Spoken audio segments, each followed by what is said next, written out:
Hello mga ka-Duterte, ayan, Duterte tayo forever. Kasi maano natin yung Duterte, di ba? Naanuhan natin na magandang pamamalakad. Maraming may pailan-ilan na ayaw, nagsasabing napaka-worst daw ko si Duterte. Dahil apektado sila, alam na natin kung anong klaseng pagkatao sila. Ito naman si Attorney Jesus Falsis Jesus. Nagsabi na naman dito na Rodrigo Duterte is the worst President and Sara Duterte is worst Vice President. Ito yung mga hunghang. Ito pinklawan to, guys. Huwag kayong maniwala sa mga pinklawan kasi ayaw talaga yung pamalakad ni Duterte. Kasi hindi sila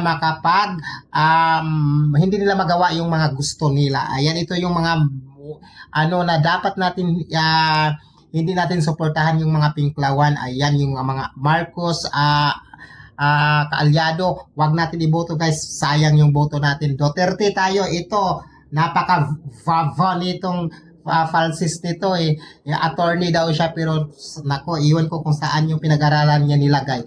Ayan, please like and share, guys. Duterte tayo 2028.